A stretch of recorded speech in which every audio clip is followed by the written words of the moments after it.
as I was walking down by the Royal Arsenal. Early the morning, the warm was the day. I'm gonna have like such a cool intro and then hard cut to my dumb face. Hey folks, welcome to the Horror Corner. My name's Tot, and today I wanted to talk about the 2013 UK found footage horror movie, The Borderlands. Or, if you're in America, they renamed it Final Prayer, which to me, Final Prayer fits better thematically. And this title is not clickbait, folks. This movie gave me nightmares. And listen, I am not new to the horror genre. I grew up watching it. Hellraiser was my first horror movie when I was 5 years old. Nightmare on Elm Street's my favorite franchise. Like, I've been around the block, and it takes a special type of horror to really freak me out.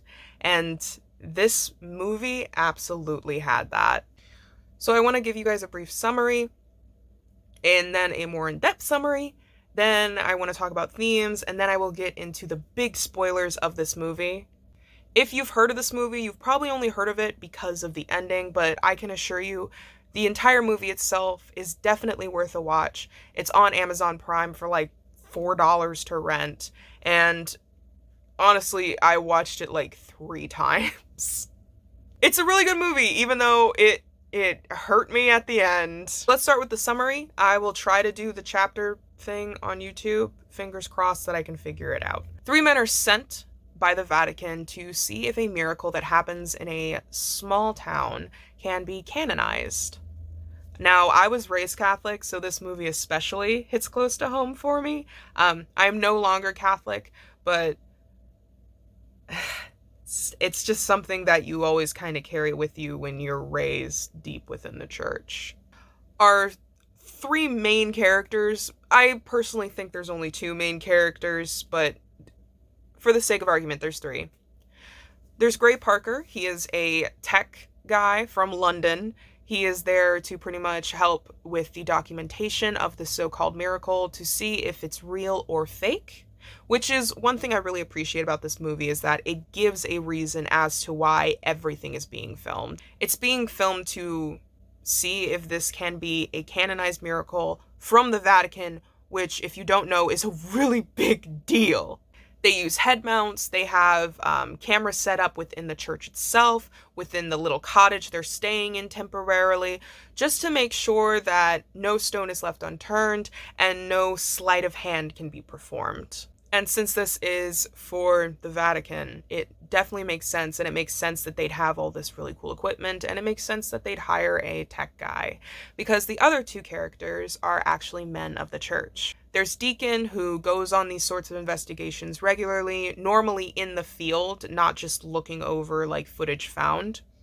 And he is definitely a rebel kind of priest. He smokes, he drinks, he curses, he's not afraid to punch a teenager in the face. And through doing all of these investigations, he's kind of become a bit skeptical about his own faith.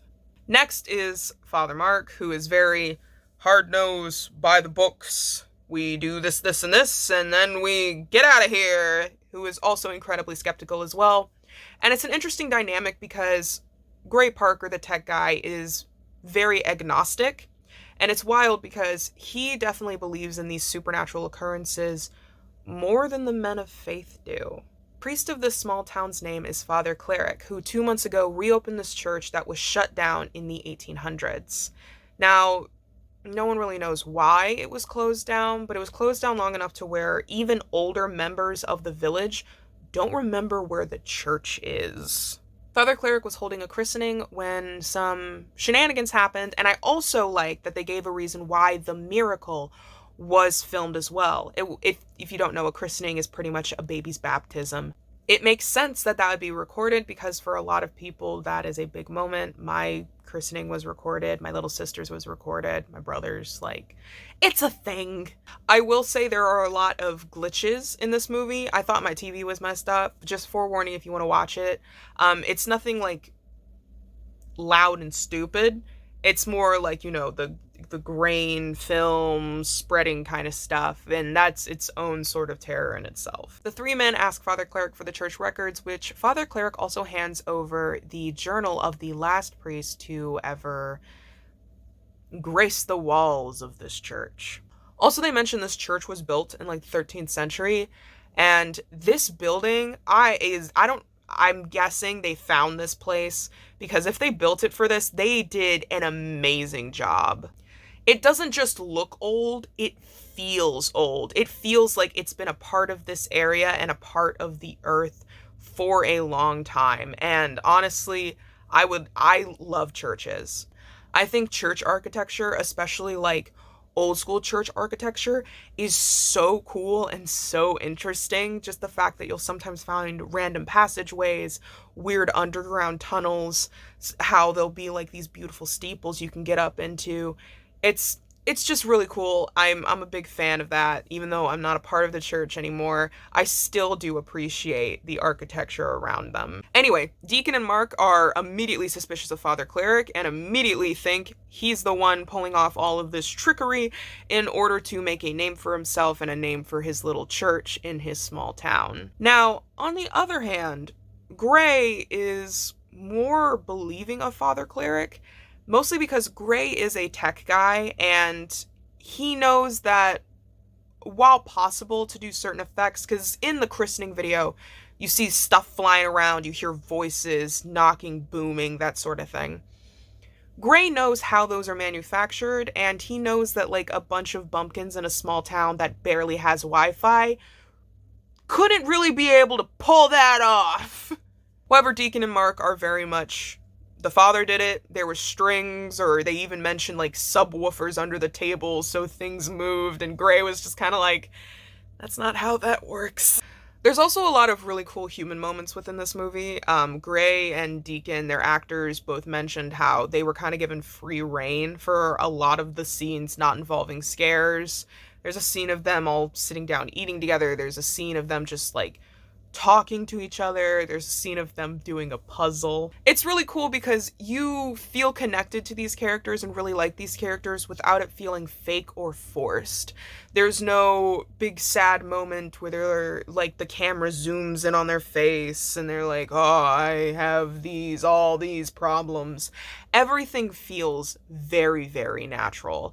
Even when it's revealed Deacon's backstory and why he's so skeptical, it doesn't feel forced. It feels like something they would talk about, seeing as how they're on another one of these cases. A really beautiful reason given to Deacon's skepticism is there was this girl who was going through the stigmata. If you don't know what the stigmata is, it's pretty much the pains of Christ, essentially. You have the nails between the hands and or wrists, depending on who you ask, as well as between the feet and or ankles. Some people also include the stabbing Christ got when the earthquake began after he was crucified. Some people also include the entire walk of Christ, where like it's the beatings, the whippings, the nailing, the stabbing, as well as the crown of thorns. It's a lot, and I had to learn about so much of it as a child. Anyway, Deacon is investigating this miracle only to find out that this girl is not actually going through any stigmata. Her mother is maiming her. And when this girl eventually dies, the mother turns to Deacon and says, well, now you can make my daughter a saint. Deacon, realizing that while faith is beautiful and comes with a sort of comfort, it can also come with a lot of human greed and hysteria. People wanting to forever be remembered by either doing something to themselves or others and claiming it was an act of God. Which gives a very good reason as to why Deacon is so skeptical when it comes to these investigations, and also for another reason I will get into later. The men also read the book, or journal, of the last minister that practiced at that church in the 1800s. Essentially, they read how this guy was drawn to this area by dreams and was told to open up an orphanage by God, and slowly descended into madness. His final entrance in his book pretty much stating how he was sorry to God and that he now serves a new master. While investigating one day, Mark, Deacon, and Gray see Father Cleric run around the church, and this was after they heard like creaks and noises and spooky happenings. So Father Mark just runs after Cleric, leaving Gray and Deacon inside the church, to which they begin to hear weird noises, even though the sound equipment they were using to capture stuff is turned off. They now know this wasn't something that, like, Cleric planted, but it's something coming from within the building. Now, Mark chases Deacon around this church, which, once again, I love the architecture, but there's also some spooky background stuff. Did not like that. He finds Cleric on the roof, to which Cleric is having a full mental breakdown. Mind you, this is a young guy who just got this church back open. He, like, wants to do good in the world, and he's been coming to the church every night praying and kind of being tormented by whatever is inside it. And he comes to the realization that if this is not God, what is it? And unfortunately, Cleric doesn't want to stick around and find out, and he throws himself off the top of the church. He unfortunately dies due to his injuries, but Deacon is able to give him his last rites, and the men are then treated not so nicely by the town. There's already a gang of teenagers that set a sheep on fire, like, while they were eating one night. But after this, now the entire town itself is pretty hostile towards them. They get thrown out of a pub, they get told, go the fuck away, you resulted in the death of a man. Which doesn't feel forced. Like, it makes sense that they'd be pissed at these guys for what they perceive they did to this really sweet dude that just wanted to bring God to them. That night, Deacon decides, screw it, I'm gonna see once and for all if this is a real phenomenon or if it was just Cleric messing with us. To which he goes to the church and he has his own spooky little experience. Now, I want to talk about the horror in this movie real fast. This movie doesn't rely a lot on like jump scares or loud bangs. It's more audio horror than anything else. And that kind of stuff is really effective on me personally, because then my brain can make up whatever it wants. Essentially, you hear knocks, you hear whispers, screams of pain and agony, and you see in the background doors quietly close, you see shadows move. It's not like an insidious sort of jump scare. It's more of a creeping feeling of something bad is going to happen. If you have not watched this movie, it is available on Amazon Prime for like $4. It is definitely worth it because it's a very good film. It really, really is. And it deserves a lot more love because I like looking up reviews after watching something just to hear other people talk about it. And like, I couldn't find any good ones.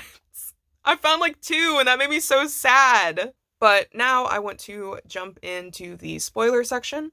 Like I said, run away if you want to watch this movie, or stick around. I personally like being spoiled, just so I know what's coming.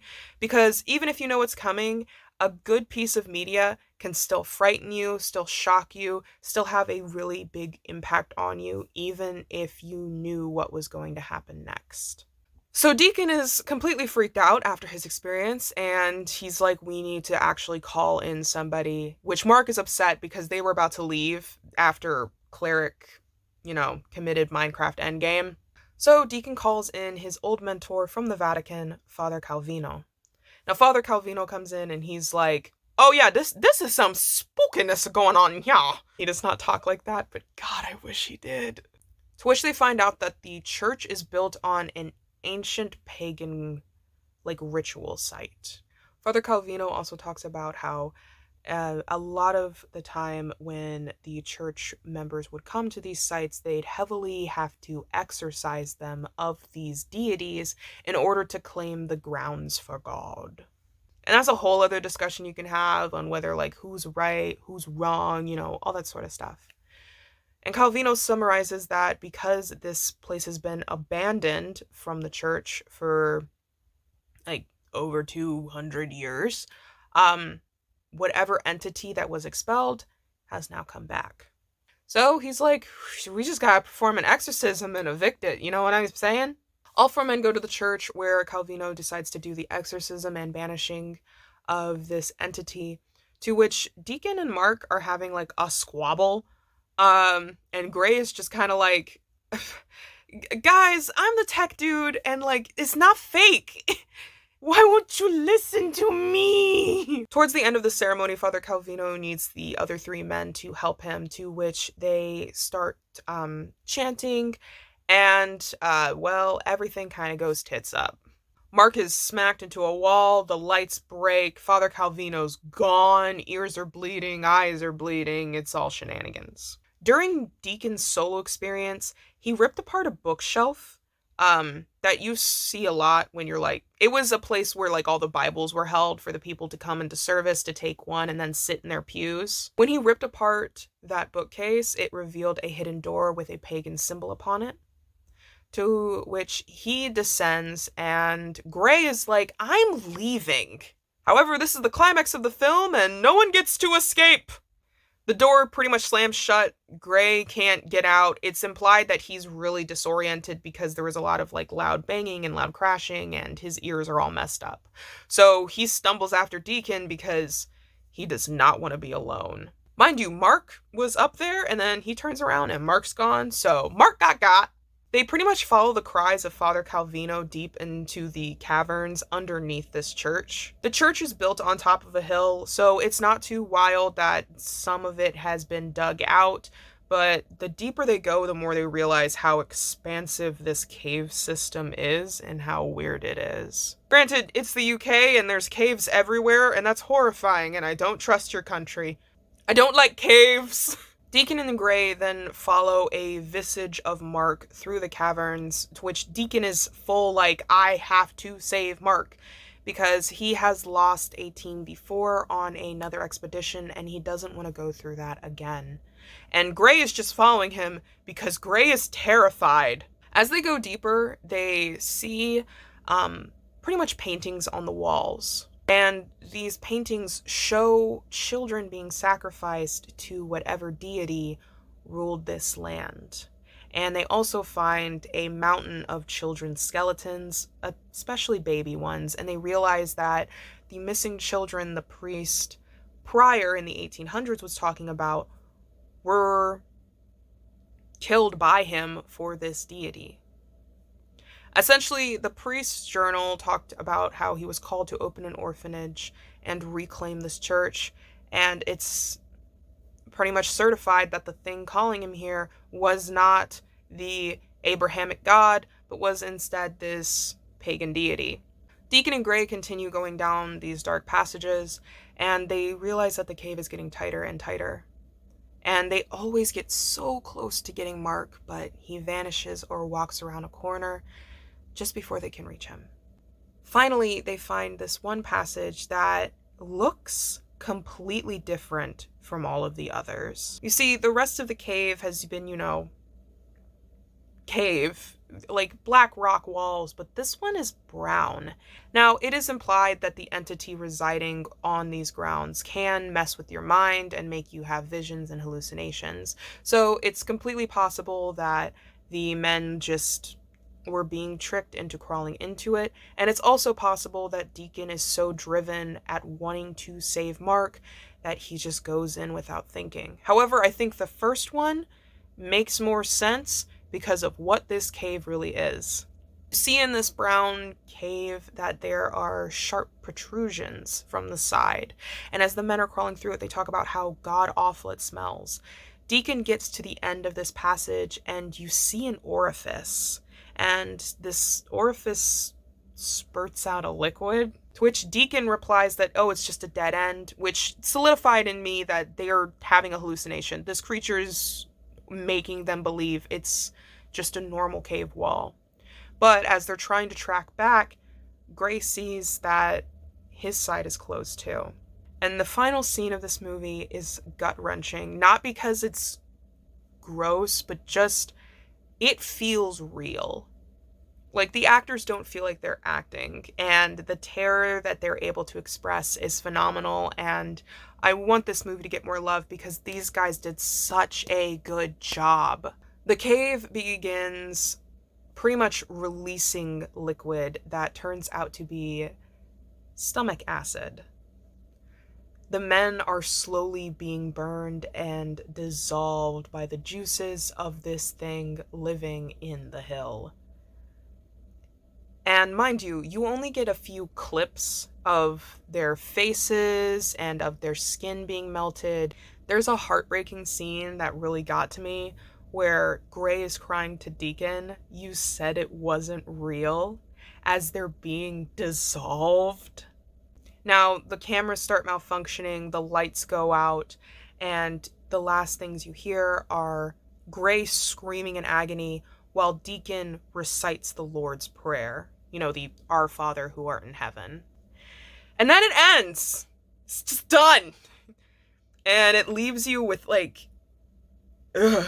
This is one of those movies that left me, like, with a rock in my stomach. Like, I just sat there and I had to call my wife and just talk to her about stupid stuff. Because I was home alone when I watched this. Like, my uncle was on vacation. And I just had me and my cats. There's something about a force of nature or a cosmic entity or even a deity consuming you alive that just really gets to me, and it always has. These are forces that can't be reasoned with. These are forces you can't talk to. These aren't forces you can escape from. You can escape from a human being. You can escape from, like, you could escape from Hannibal Lecter. You could escape from the Sawyers. You could escape from a cannibalistic tribe. But you can't escape a god. And if it wants to eat you, it's going to eat you. And that sort of thing is just terrifying to me. And the thing is, a lot of horror movies, especially found footage, really do like nihilistic endings, the bleak ending, the ending where you're left with sadness and tears. And a lot of those don't feel earned. I think one of the coolest things about horror is, like, while yes, there are scares, there's also normally a happy ending. But this ending feels right. If it had ended with them exorcising the deity, or if it had ended with one of them escaping, it wouldn't have felt true to the story. The story, while fantastical and supernatural, is very grounded in reality, and unfortunately, in reality, a lot of people die. And not even from something supernatural. Sometimes it's hubris, sometimes it's panic, and those things can get you killed. And even though these guys went out, at least they weren't alone. So that was the 2013 Borderlands and or Final Prayer, depending on where you live. At the end of this movie, there is a beautiful rendition of a young trooper shot down in his prime. And I actually have that.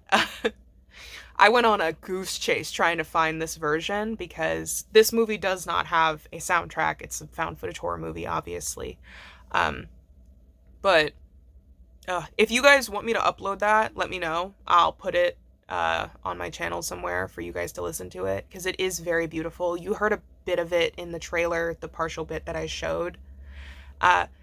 Once again, this is a movie that you can find on Amazon Prime. I got it for $4. It's a really, really good movie, and I really want more people to watch it and talk about it and enjoy it because it makes me upset when good pieces of art and beautiful pieces of media don't get the attention they deserve. But that's all for me today. If you have a horror movie you'd like me to just ramble about, leave it in the comments. And I will see you guys next time. Okay, bye.